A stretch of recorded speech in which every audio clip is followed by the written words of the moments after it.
first question on the right side. Coach Brandon Cristal from KOA here in Denver. Can you kind of, I don't know, figure out why do you think your starters that weren't Joker struggled scoring, I guess?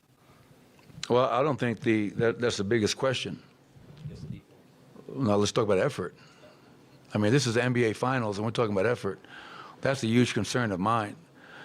You know, and you guys probably thought I was just making up some storyline after Game 1 when I said we didn't play well. We didn't play well. And tonight, you know, that the starting lineup to start the game is 10-2 Miami. Start the third quarter, they scored 11 points in 2 minutes and 10 seconds. And we just got, you know, we had guys out there that were just, whether feeling sorry for themselves for not making shots or thinking they can just turn it on or off. This is not the preseason. This is not the regular season. It's not round. This is the NBA Finals. And that, to me, is really, really perplexing, disappointing. And I asked the team, I asked our players, you guys tell me why we lost. And they knew the answer. Miami came in here and outworked us. And we were, by far, our least disciplined game of these 16 or 17 playoff games, whatever it is now. So many breakdowns. And they exploited every one of those breakdowns and scored. So if we're going to try to go down there and regain control of this series and get home court advantage back, we're going to have to outwork Miami, which we didn't do tonight, and our discipline is going to have to be off the charts. Mike here on the left. Mike Singer with the Denver Post. You mentioned the breakdowns. 17 of 35 from three, Miami shot. I mean, how many of them were defensive breakdowns? You seem to call timeout on several of them. Maybe it's some miscommunications.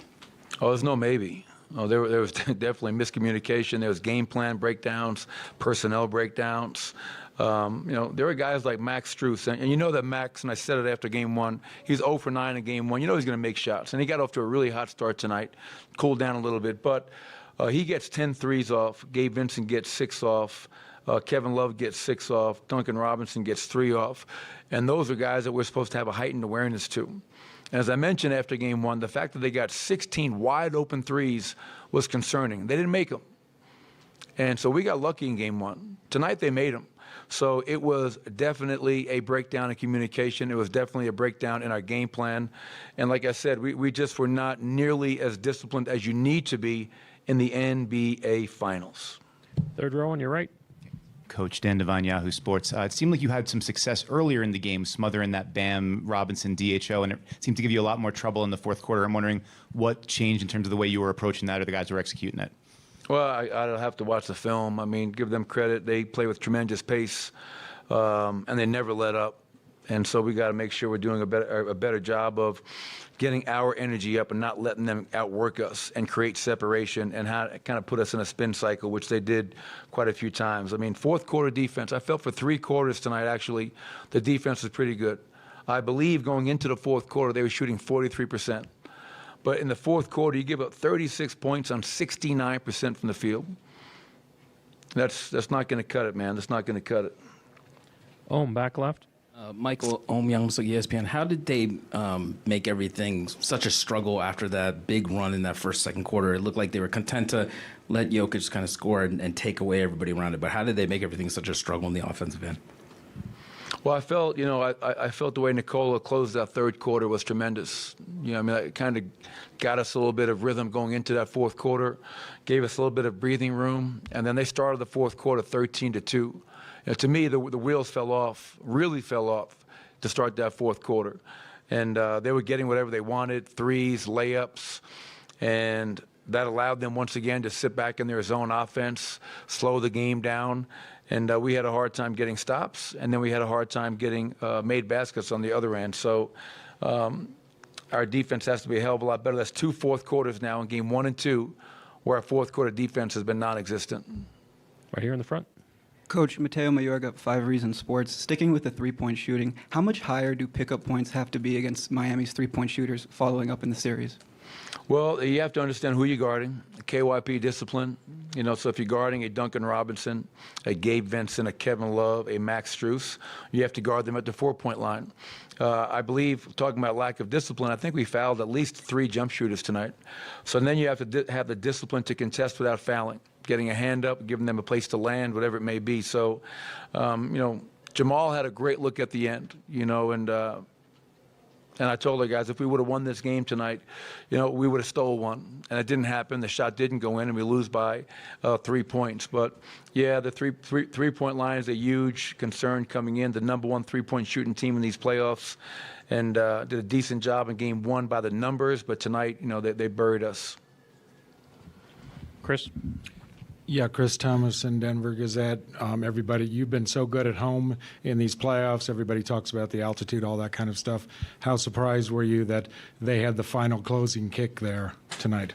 Yeah, I think the altitude too much is made of that. I think, and Miami's been here for probably like a week now, so they're acclimated. And so I really don't think that's the reason why we've won games at home. I think our players deserve credit, our fans deserve credit. But yeah, they came out in that fourth quarter with a huge sense of desperation, and we didn't match that. Once again, 13-2 start. They kind of take control of the game, and just our inability or unwillingness to get stops and have a defensive mindset in the fourth quarter was very problematic. I mean, again, the numbers speak for themselves. 36 points in the fourth quarter on 69% is going to make it really hard to win a game in the NBA Finals. Last two over here. Mike Singer, Denver Post. You said Jamal got a good look at it. Did you at all consider calling a timeout there, or do you like it when it's in transition and you can kind of scramble the defense and maybe catch them a little bit? Yeah, I think it's dependent upon the situation, and their half-court defense was giving us a lot of trouble in that fourth quarter, and you take a timeout, you let them get set, you let them review whatever play they think that we're going to run, and there's a great chance that we don't get a quality shot like Jamal got, which was online and, from my perspective, looked like it had a great chance of going in. And we've seen Jamal make shots like that before. So some nights, yeah, I think, we can take the timeout. Other nights, give our guys the freedom to get out and run. But with how well they were guarding in that quarter and how hard it was for us to generate great looks, I felt in that transition we're going to have the best chance to get the look that we wanted. Last question, Michael, second row here. Michael Pino, The Ringer. 28 shots and a postseason low, 4 assists for Jokic. Was that something Miami did defensively, or just guys missing shots? Well, it's probably a combination. You have to give them credit. And we scored 108 points, 52 from the field, 14 turnovers for 19 points. That's a concern in the fourth quarter, 4 for 10. But I trust Nicole. He's going to read the game. He's going to read how he's being guarded. And he's also going to pick his spots where he knows, regardless of how he's being guarded, we need him to score and be aggressive and look to score. So whether it's 41 points, only 4 assists, or it's 25 points and 15 assists, Nicole, the one thing I trust about him is that he's going to make the right read time and time again. Thank you, Coach. Thanks, everybody. Jamal will be up next.